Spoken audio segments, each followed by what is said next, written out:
Assalamualaikum warahmatullahi wabarakatuh. Perkenalkan, nama saya Muhammad Fauzan, Stambuk F551-18029. Kali ini saya akan menjelaskan tentang sistem informasi geografis. Pertama, kita ke pengertiannya. SIG atau sistem informasi geografis yaitu sistem informasi khusus yang mengolah data yang mempunyai informasi spasial atau referensi ke ruangan.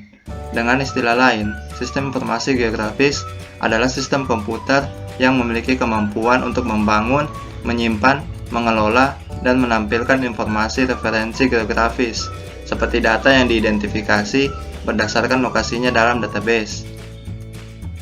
Selanjutnya, manfaat. Yang pertama, bidang transportasi, misalnya inventarisasi jaringan transportasi publik, perencanaan perluasan sistem jaringan jalan, analisis kawasan rawan macet dan kecelakaan. Contohnya aplikasi Gojek dalam inventarisasi jaringan transportasi publik. Kemudian yang kedua, bidang sosial dan budaya, misalnya mengetahui luas dan persebaran penduduk suatu daerah, pendataan dan pengembangan pusat-pusat pertumbuhan dan pembangunan pada suatu kawasan, kawasan industri, sekolah, rumah sakit, hiburan, dan perkantoran.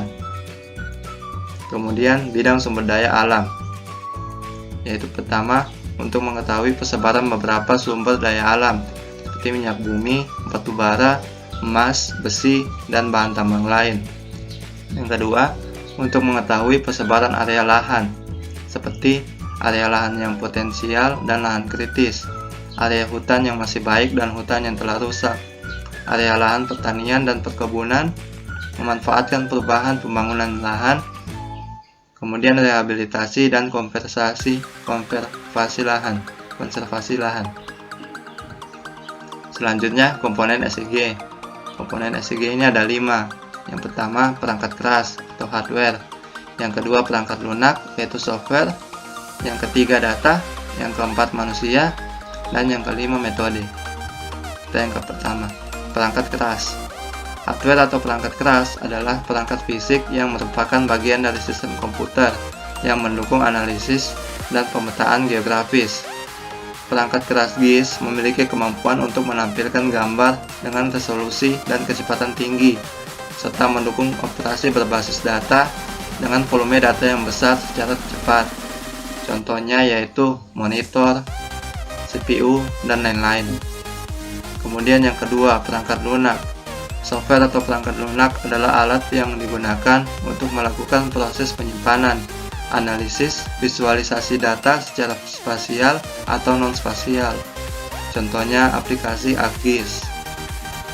Kemudian yang ketiga, data.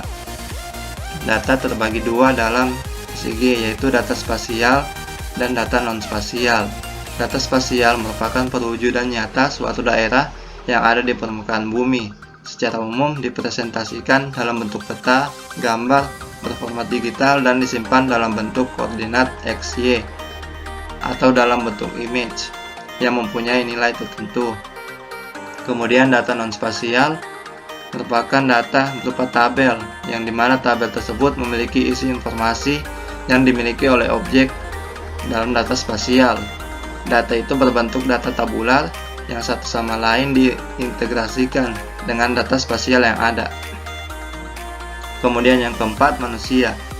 Manusia adalah elemen pokok dari SIG, dikarenakan manusia adalah perencana dan pengguna SIG. Pengguna SIG mempunyai tingkatan seperti pada sistem informasi lainnya, dari tingkat spesialis, teknis, yang membuat desain dan mengolah sistem, sampai dengan pengguna yang menggunakan SIG untuk membantu pekerjaan sehari-hari. Kemudian yang kelima, metode. Setiap masalah dalam metode yang digunakan dalam SIG akan berbeda. SIG yang baik terkait dengan desain dan aspek aslinya. Kemudian kita masuk ke kelebihan SIG, yaitu yang pertama, untuk penyimpanan tidak memerlukan ruangan yang besar. Yang kedua, akses informasi cepat dan mudah. Kemudian yang ketiga, sistem informasi yang dibutuhkan dapat segera direalisasikan dan dapat segera melakukan perbaikan untuk menyempurnakan sistem tersebut. Kemudian yang keempat, lebih mudah melakukan pengawasan dan keamanan data lebih terjamin karena hanya melibatkan pihak perusahaan. Kemudian yang kelima, sistem informasi yang dikembangkan dapat diintegrasikan lebih mudah dan lebih baik terhadap sistem yang sudah ada. Kemudian, kekurangan SCG, yaitu yang pertama, sumber daya manusia harus menguasai teknologi komputer. Yang kedua, teknologi yang ada terus berkembang sesuai dengan zaman. Kemudian yang ketiga, biaya yang dikeluarkan relatif mahal. Kemudian yang keempat, keterbatasan jumlah dan tingkat kemampuan SDM, sumber daya manusia, yang menguasai teknologi informasi. Kemudian yang kelima, perubahan dalam teknologi informasi terjadi secara cepat dan belum tentu perusahaan mampu melakukan adaptasi dengan cepat sehingga ada peluang teknologi yang digunakan kurang canggih atau tidak up to date. Oke, sekian dari saya. Mohon maaf apabila ada salah kata. Terima kasih. Assalamualaikum warahmatullahi wabarakatuh.